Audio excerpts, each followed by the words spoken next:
चलिए आज एंटरप्रेन्योरशिप में हम लोग चैप्टर नंबर 21 कौन सा चैप्टर? लागत एवं लाभ का निर्धारण। ऑलरेडी इसकी एक क्लास हो गई थी, आज उसकी सेकेंड क्लास है। लिखेंगे क्वेश्चन नंबर 6 तक हो गया था। क्वेश्चन नंबर 7 हमने औसत लागत क्या होता है बता दिया था। आज हम सबसे पहले सीखेंगे संयुक्त लागत, ज्वाइंट कॉस्ट से आप क्या समझते हैं?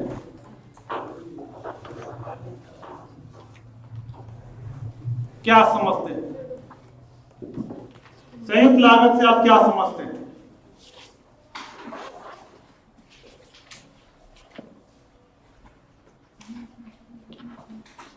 ज्वाइंट कॉस्ट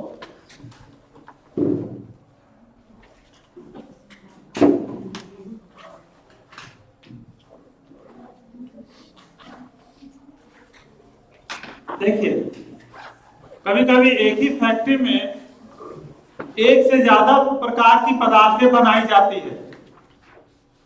जैसे मान लीजिए किसी फैक्ट्री में बिस्किट भी बनाई जा रही है। क्या बनाई जा रही है? बिस्किट। और ब्रेड भी बनाई जा रही है। बिस्किट एक अलग प्रोडक्ट है और ब्रेड अलग प्रोडक्ट है।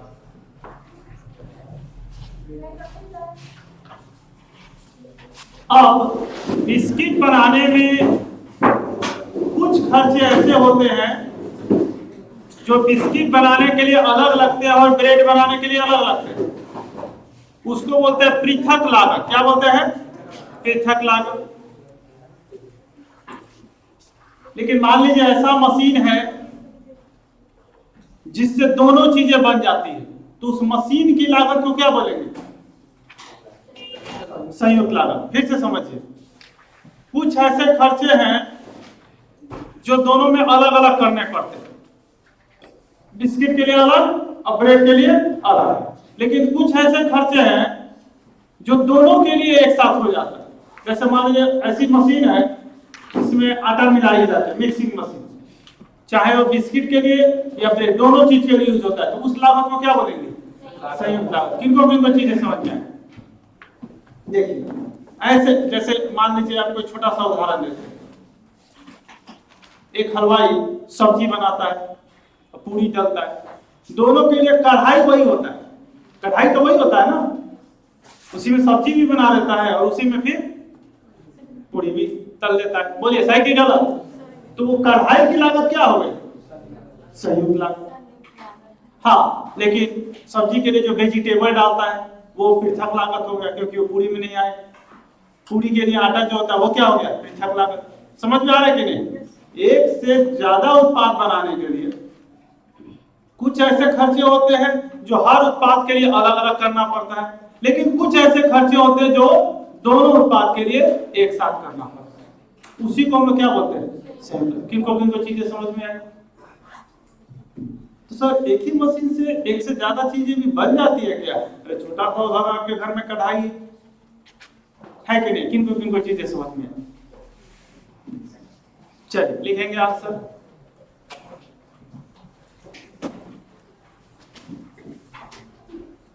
जब एक ही साथ दो या दो से अधिक उत्पाद तैयार किए जाते हैं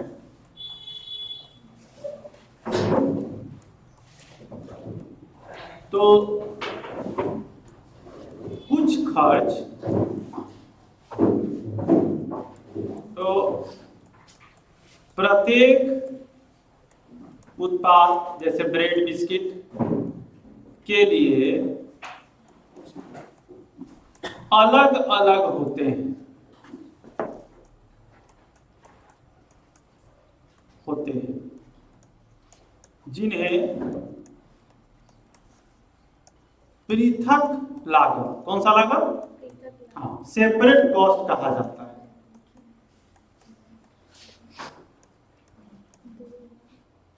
लेकिन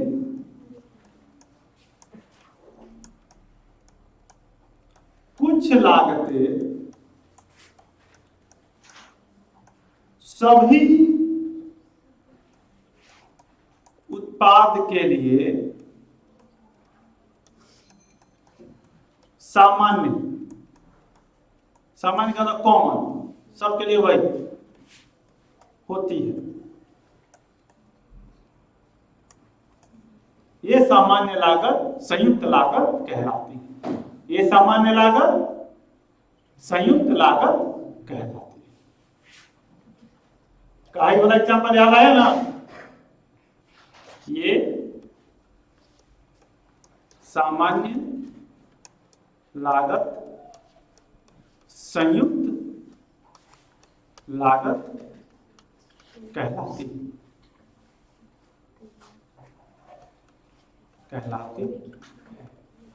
चीजें समझ में आ गई?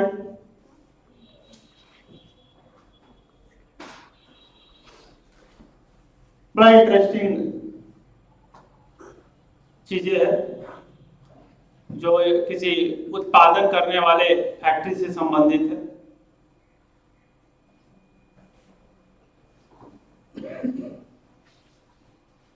एक ही तरह के मशीन से कई बार अलग अलग तरह के उत्पाद बना दिए जाते हैं।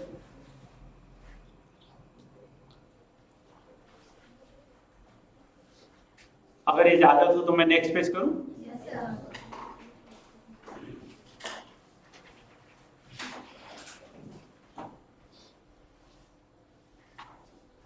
चलिए आइए क्वेश्चन नंबर 8।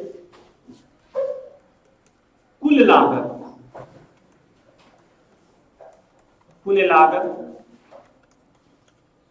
टोटल कॉस्ट से आप क्या समझते हैं?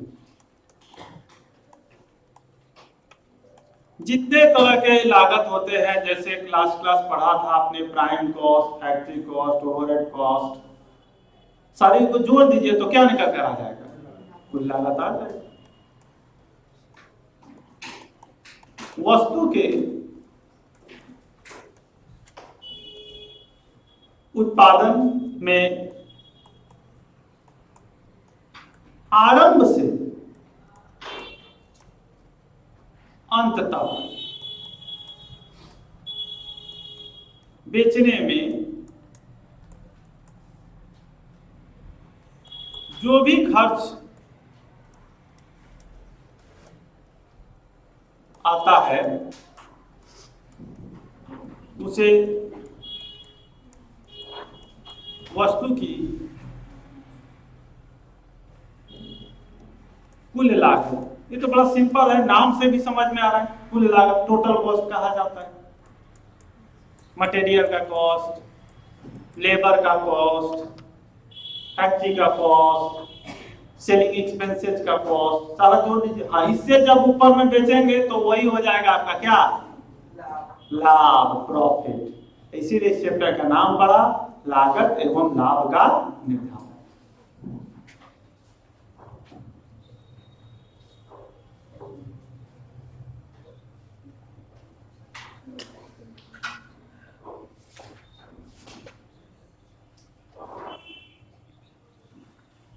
ठीक है। अब हमें दो अलग अलग चीजों को समझाना है। कितने चीजों को समझाना है? दो अलग अलग चीजों को समझाना है। सर क्या समझाना है? आइए हम पहले समझाएं कि आपको समझाना क्या है। देखिए, कई बार ऐसा होता है जैसे आप संख्या बढ़ाते हैं तो आपकी लागत थोड़ी कम हो जाती है। जैसे मान लीजिए एक चेयर बनाने वाला फैक्ट्री, एक चेयर बनाया। कितना चेयर बनाया? एक चेयर। नंबर ऑफ चेयर, पहले याद ध्यान दीजिए यहाँ पे, नंबर ऑफ चेयर। एक चेयर बनाया उसकी जो कॉस्ट है, लागत, चेयर बनाने में 100 रुपये किया है। कितने किया है? Total cost.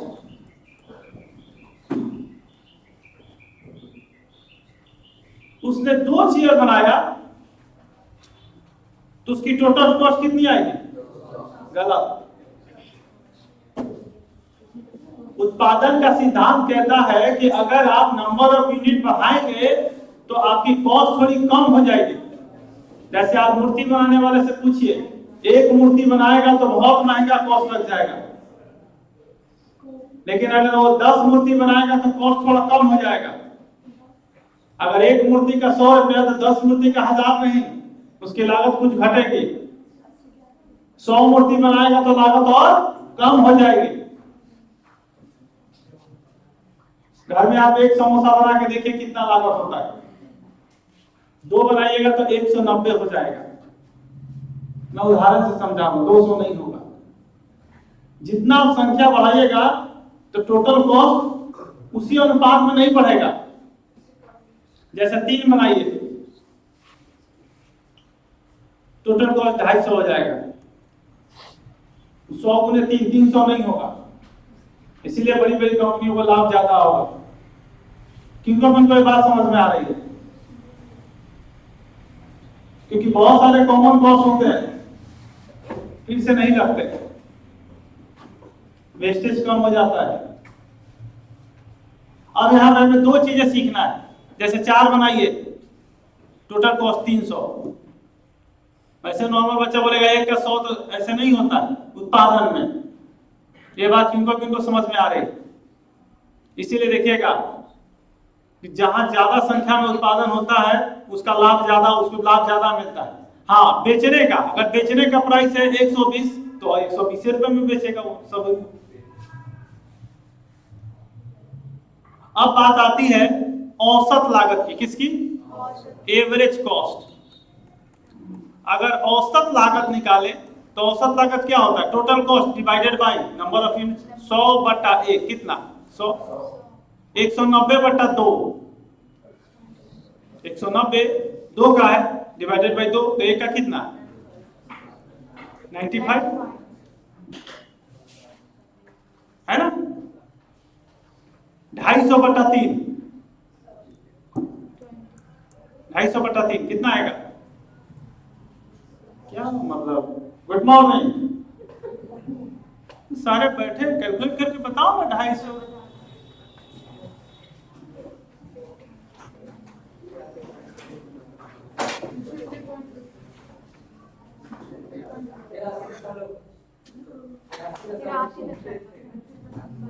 250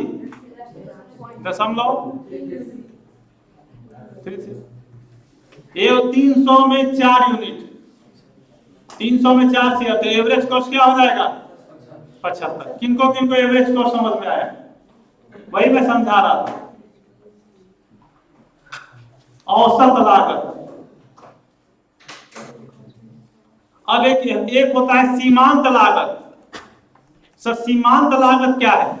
इसको बोलते हैं मार्जिनल कॉस्ट। क्या बोलते हैं सर? मार्जिनल कॉस्ट क्या होता है? मार्जिनल कॉस्ट ये होता है कि एक यूनिट बनाने में आपका कॉस्ट कितना बढ़ा। जैसे पहला यूनिट बनाया था, कॉस्ट कितना हुआ? 100। दूसरा बनाया, 1 यूनिट और बढ़ाया, तो बताइए कॉस्ट कितना बढ़ा? 90। तो ये सेकेंड यूनिट का मार्जिनल कॉस्ट 90 हुआ। अब बताइए जब दूसरे से तीसरे यूनिट बनाया तो 2 यूनिट पे 190 लग गया, तो तीसरा यूनिट बनाने के लिए कितना लगा? 60 रुपए। अब 3 यूनिट का 250 लग गया था, तो चौथा यूनिट बनाने में कितना लगा? 50 रुपए। यह है मार्जिनल कॉस्ट। किनको मार्जिनल कॉस्ट, सीमांत लागत समझ में आया? अब क्वेश्चन मेरा ध्यान से सुनिए। क्या औसत लागत और सीमांत लागत एक ही चीज है क्या? औसत लागत तो हो गया एवरेज। वो कैसे निकलता? Total cost divided by total number of unit. कुल लागत डिवाइडेड बाय कुल कुर्सियों की संख्या। लेकिन सीमांत लागत है कि 1 यूनिट बढ़ाते हैं बनाने में तो कितना कॉस्ट बढ़ता है, वो है सीमांत लागत। Marginal cost. सर कैसे निकलेगा मार्जिनल कॉस्ट? सिंपल है, टोटल कॉस्ट 2 यूनिट का माइनस टोटल कॉस्ट 1 यूनिट का, तो निकल जाएगा 90। सोचिए ना, 3 यूनिट बनाने में 250 लगा, 4 यूनिट बनाने में 300 लगा, तो चौथा यूनिट बनाने में खर्च कितना लगा? 50 रुपये, क्योंकि 3 यूनिट में तो 250 लग गया, तो चौथा यूनिट तो 85 रुपये में बन गया। तो ये जब तक घटता रहता है तो आपको अपना प्रोडक्शन बढ़ाते रहना चाहिए, उससे आपका प्रॉफिट बढ़ेगा। क्योंकि अगर सेल 120 रुपए में कर रहे हो, वो तो पहला यूनिट को भी 120 में बेचोगे, दूसरा ग्राहक आएगा उसको भी 120। ये कॉस्ट जितना कम होता जाएगा आपका फायदा उतना ही बढ़ता है। लेकिन सवाल है कि ज्यादातर लोग बड़े स्केल पे, आप सोचिए 1000 में जाएगा, लाख में जाएगा, तो और कम होता जाएगा। इसीलिए बड़े बड़े उत्पादन करता बहुत फायदा में रहते हैं। अब हमें 2 चीजें सीखना है। एक तो क्वेश्चन नंबर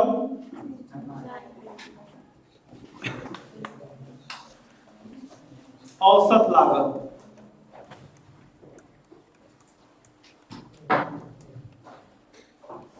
एवरेज कॉस्ट से आप क्या समझते हैं? समझ में आ गया होगा आपको एवरेज कॉस्ट।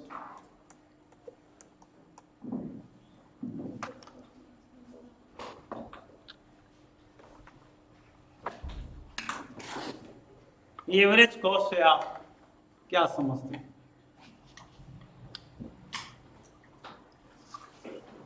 बहुत ज्यादा इंपॉर्टेंट है ये।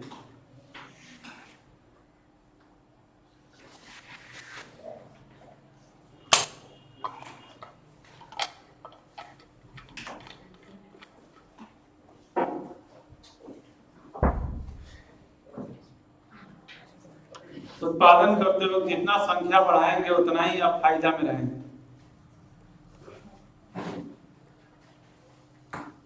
जब कुल लागत को, किसको? कुल लागत को उत्पादित इकाई से भाग दिया जाता है, तो इसे औसत लागत कहते हैं।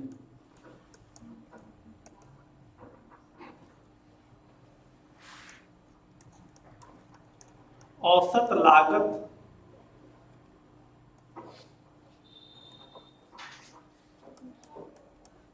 इज इक्वल टू कुल लागत डिवाइडेड बाय, बताइए क्या? उत्पादित वस्तुओं की संख्या। बड़ा आसान है, बचपन से पढ़े भी हैं एवरेज, औसत निकालना।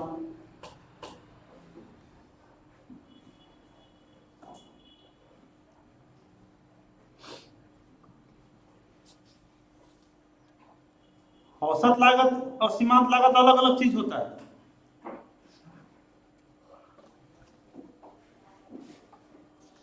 नेक्स्ट पेज पर आप लिखेंगे क्वेश्चन नंबर 10।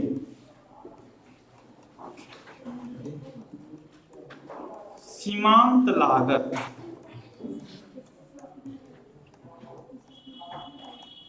मार्जिनल कॉस्ट से आप क्या समझते हैं? बड़ा आसान है। 1 यूनिट बढ़ाएंगे तो कॉस्ट कितना बढ़ा, 1 यूनिट बढ़ाएंगे तो कॉस्ट कितना बढ़ा। जैसे 250 में 3 यूनिट, 250 में कितना यूनिट? 3 यूनिट, 1 यूनिट बढ़ाया तो कॉस्ट कितना बढ़ा? 50 रुपये। इसी को क्या बोलते हैं? मार्जिन। किसका मार्जिनल कॉस्ट?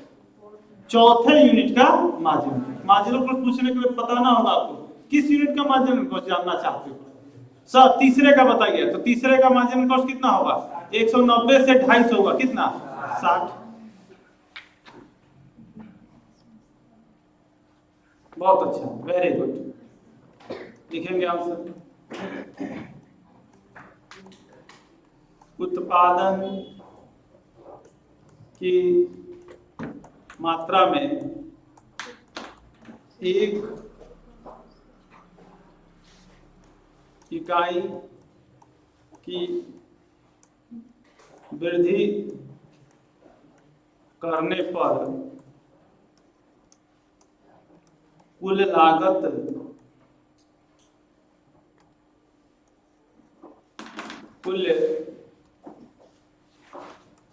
लागत में जो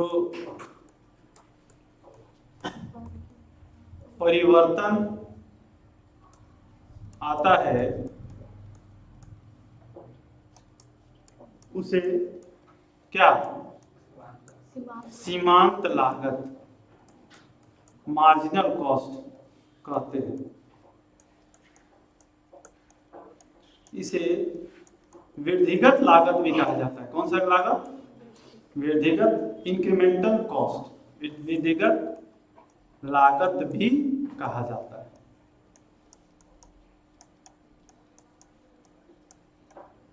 अब जैसे मान लीजिए सीमांत लागत,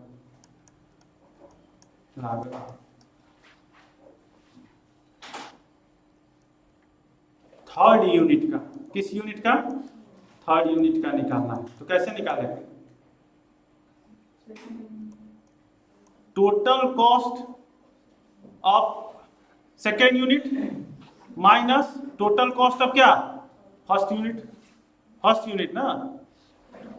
थर्ड यूनिट का निकालना है तो total cost of third unit minus total cost of second unit. अगर फोर्थ का निकालना है तो यहाँ फोर्थ और यहाँ थर्ड हो जाएगा। समझ में आया?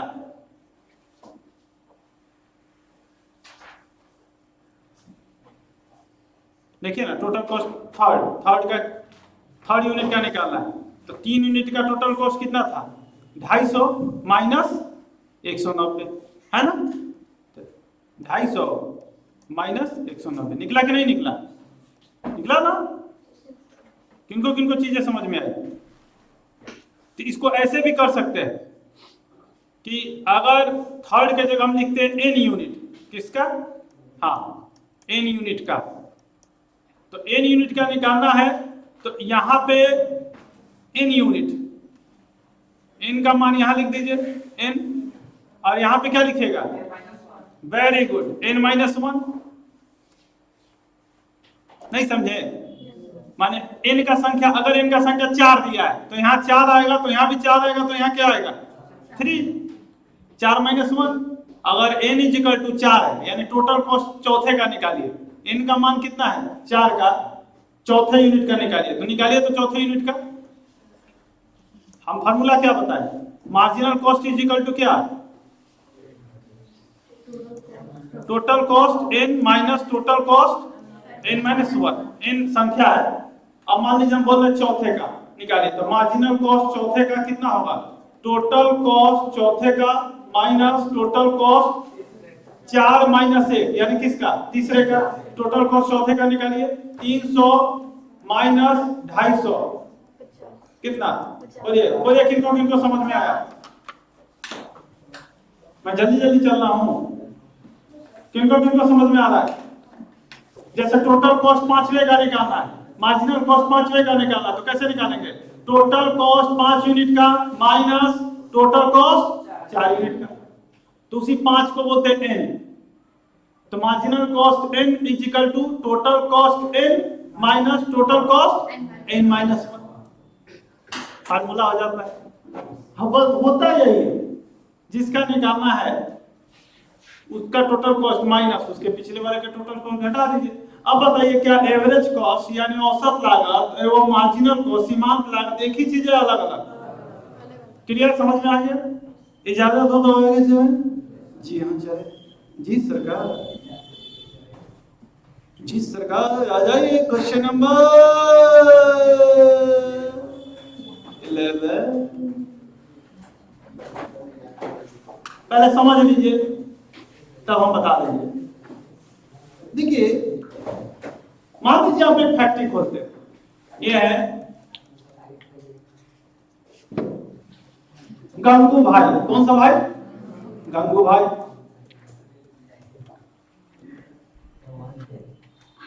अब गंगू भाई एक फैक्ट्री खोलना चाहते हैं। गंगू भाई क्या खोलना चाहते हैं? एक फैक्ट्री। उनके पास खुद की जमीन है, हम अपने जमीन में फैक्ट्री खोल लेंगे, अपना फैक्ट्री। उनके पास खुद का एक बिल्डिंग है, इसी में हम अपना फैक्ट्री खोल, बड़ा सा हॉल है, बड़ा। उनके खुद के पास कैपिटल है 10 लाख रुपए। किस भैया फैक्ट्री खोलने के लिए 30 लाख रुपए की जरूरत है? कोई बात नहीं, 20 लाख लोन ले लेंगे ब्याज पे। 20 लाख का क्या ले लेंगे? लोन। हाँ, 10% ब्याज पे मिल जाएगा। तो ब्याज कितना देना होगा? 2 लाख। लेकिन अब मुझे ये बताइए, क्या इस 10 लाख पे ब्याज देना पड़ेगा क्या? क्यों? खुद की कैपिटल है। किसी ने कहा भैया बिल्डिंग भी लगेगा, उसका 50,000 पर मंथ रेंट देना होगा। काहे का रेंट? अपना बिल्डिंग है, कोई रेंट नहीं लगेगा। अब ध्यान से सुनिए, अगर ये कैपिटल भी अपना ना लगाकर लोन पे लेते तो इस पे भी ब्याज देना पड़ता। कितना? 1 लाख। क्या ये देना पड़ेगा? हाँ, नहीं देना पड़ेगा, क्योंकि खुद का कैपिटल है। ये देना पड़ेगा? हाँ, ये तो देना पड़ेगा, जी सर देना पड़ेगा। अच्छा, अगर इनकी खुद की बिल्डिंग ना होती तो रेंट देना पड़ता। कितना? 50,000। क्या ये देना पड़ेगा? नहीं देना। क्यों नहीं देना पड़ेगा? अब बताइए, कुछ ऐसी लागत है जो इनको नहीं देनी है। क्या क्या नहीं देनी है? वो रेंट नहीं देना है, और अपना कैपिटल का ब्याज क्यों नहीं देना भाई? अब क्या ये इस चीज को व्यक्त करेंगे कि मेरी लागत लगी है? नहीं, वो सिर्फ वो 2 लाख व्यक्त करेंगे। क्या? क्योंकि इंसान को जो देना ही नहीं पड़ता उसको व्यक्त ही नहीं करता है। लेकिन इसी को बोलते अव्यक्त लागत। कौन सा लागत? आवाज नहीं है। इसलिए नहीं व्यक्त करना पड़ रहा है क्योंकि खुद का है। अगर ना होता तो देना पड़ता। बात आप समझिए। अव्यक्त लागत, इम्प्लिसिट कॉस्ट से आप क्या समझते हैं? ये सब अव्यक्त लागत हो गया। गंगू भाई,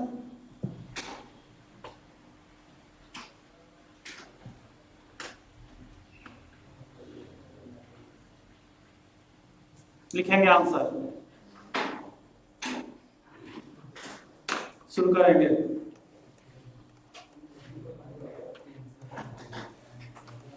साधारणतः साहसी उद्यमी स्वयं के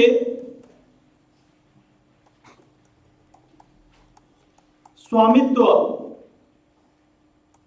वाले उत्पादन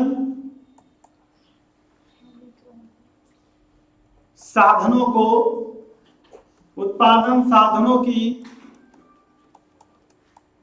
लागत को छोड़ देता है, क्योंकि वह इसका भुगतान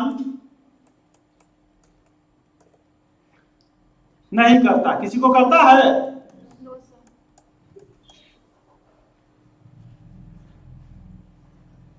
इसे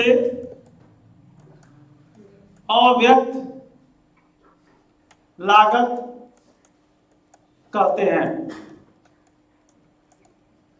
जैसे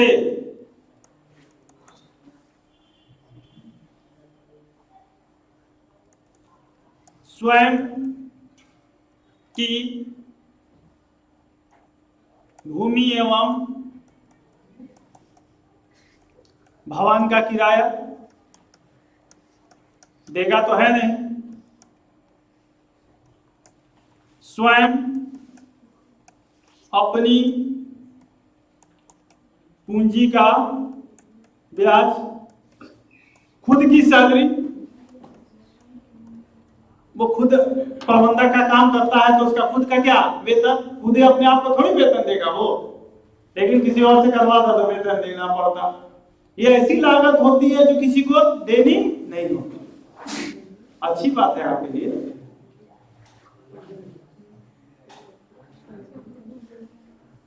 ठीक है। अब व्यवसाय में कुछ ऐसे खर्चे होते हैं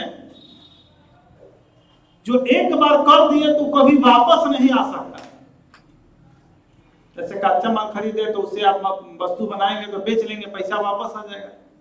लेकिन कुछ ऐसा खर्च किए जो वापस कभी आ नहीं सकता। जैसे आपने एक बहुत बड़ा होर्डिंग बोर्ड लगवाया एडवर्टीजमेंट के लिए रेलवे स्टेशन पर, बड़ा सा, लाखों रुपया लग जाता है उसमें, रॉड वगैरह लगा के लगाते हैं ना बड़े बड़े, किसने किसने देखा है। अब क्या वो वापस आ जाएगा खर्चा हो? तो उसको बोलते हैं डूबी लागत। क्या बोलते हैं? डूबी लागत। सब कुछ डूब गया। अब चाहे उससे फायदा हो या ना हो, अब वो वापस तो नहीं आएगा। Question number 12। डूबी डूबी डूबी डूबी डूबी डूबी लागत। संक कॉस्ट से आप क्या समझते हैं?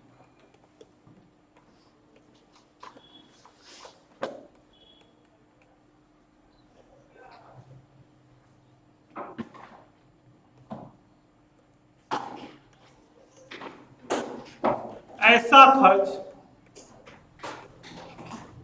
जिसे एक बार करने के बाद वापस नहीं लिया जाता, उसे डूबी लागत कहते हैं। जैसे एक बार आपने प्लांट एंड मशीनरी लगवा दिया, अब बेचोगे उसे, चाहे उत्पादन करो या ना करो, लागत तो लग गया। जैसे बड़ी मशीन की लागत, बेचने भी जाएंगे तो कोई नहीं खरीदेगा। कबाड़ी में बेचना पड़ेगा किलो के दाम पे। हाँ, खरीदने से पहले सोचना चाहिए था।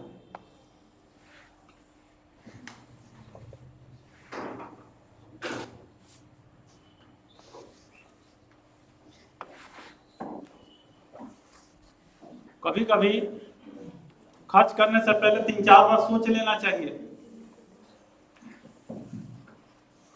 बेचने जाइएगा तो फिर बिकबे नहीं करेगा।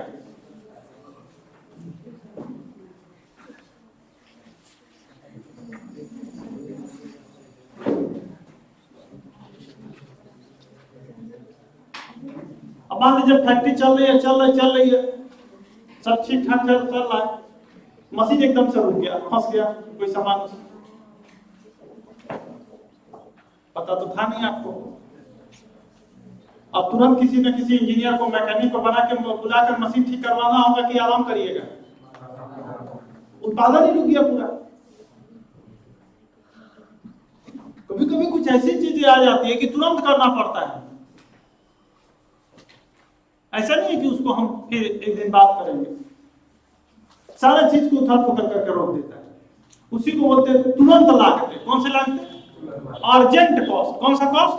अरे बहुत अर्जेंट, अरे मैकेनिक साहब आइए ना, बहुत अर्जेंट है एकदम साहब। अरे कुछ मशीन काम नहीं कर रहा, सारा लेबर बैठा हुआ, बात समझिए ना। हाँ हेलो, अरे जल्दी आइए ना महाराज। कौन सा लागत? हो जाता है फैक्ट्री में, ऐसा चीजें हो जाती है। बड़े बड़े फैक्ट्री में छोटी छोटी बातें हो जाती है। कौन सी लागतें? तुरंत लागत, अर्जेंट कॉस्ट से आप क्या समझते हैं? अर्जेंट कॉस्ट से आप क्या समझते हैं?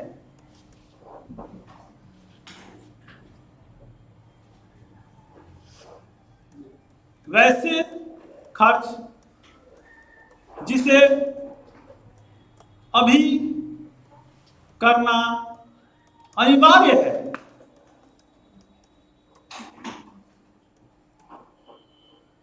अन्यथा उत्पादन रुक जाए, इसे ही तुरंत लागत कहते। किनको किनको समझ में आया? उदाहरण, मशीन की मरम्मत, क्यों खराब हो गई, कैसे हो गई, ये सब बहस बाद में करिएगा। पहले मैकेनिक को बुलाइए, उसको ठीक करवाइए। उत्पादन रुक गया हुआ है, लेबर सब बैठ गया है और सब लेबर को मजदूरी देना पड़ेगा, घाटा पे घाटा बढ़ जाएगा।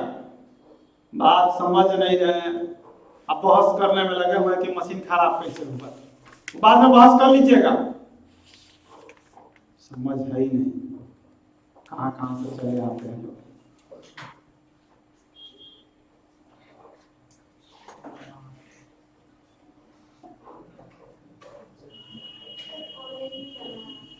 बस लास्ट क्वेश्चन, क्वेश्चन नंबर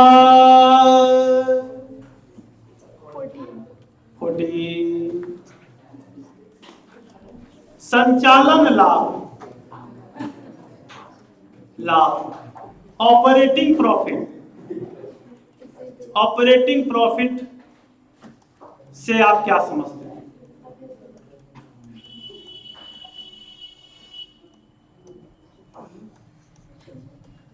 देखिए, व्यवसाय में कभी आप कुछ पुरानी मशीन टूट फूट गई थी, उसको बेचे थे, तो वो आपका ऑपरेटिंग प्रॉफिट नहीं होता। ऑपरेटिंग प्रॉफिट का मतलब होता है कि जो चीज आप उत्पादन कर रहे हैं बेचने के लिए, उसको आप बेचेंगे, वो ऑपरेटिंग प्रॉफिट होता है। जो मेन व्यवसाय है, व्यवसाय के कबाड़ को बेचेंगे तो वो ऑपरेटिंग प्रॉफिट नहीं होता। मेन व्यवसाय और मेन व्यवसाय का मेन खर्चा और मेन आमदनी, तो मेन आमदनी में से मेन खर्चा घटाइएगा तो वो वही क्या होगा? संचालन से लाभ। व्यवसाय में कभी कभी इधर उधर का, जैसे फैक्ट्री में एक कोना था तो उसको किराए पे दे दिया, वहां पे एक कैंटीन खुल गया है, थोड़ा सा किराए मिल जाता है, तो ये लाभ व्यवसाय का लाभ है या नहीं है? नहीं है, व्यवसाय का संचालन लाभ नहीं है। साइड का एक कोना पड़ा था, वहीं पे एक दे दिया, छोटा सा वो रोटी सब्जी सुबह शाम चाय नाश्ता समोसा बेच रहा है, थोड़ा सा आपको 2000 रुपये पर मंथ किराया भी दे रहा है, वो संचालन का लाभ नहीं। संचालन का लाभ का मतलब होता है व्यवसाय का मेन क्रिया से होने वाला लाभ। इसको लिखिए, सकल लाभ में से कौन सा खर्चा संचालन व्यय घटाने पर संचालन लाभ की राशि प्राप्त होती है।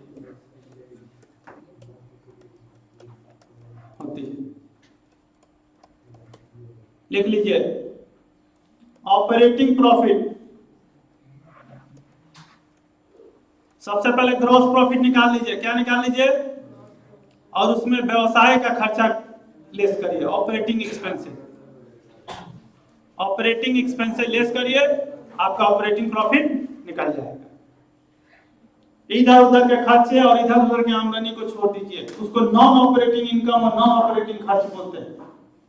व्यवसाय का सिर्फ मेन आमदनी और मेन खर्चा को घटा दीजिए। जैसे आप सामान बेचते हैं, फैक्ट्री का एक कोना किराए पे दे दिए, उससे आमदनी हुआ, वो नॉन ऑपरेटिंग प्रॉफिट कहलाएगा। क्या कहलाएगा? Non operating. ये था आपका चैप्टर नंबर 20।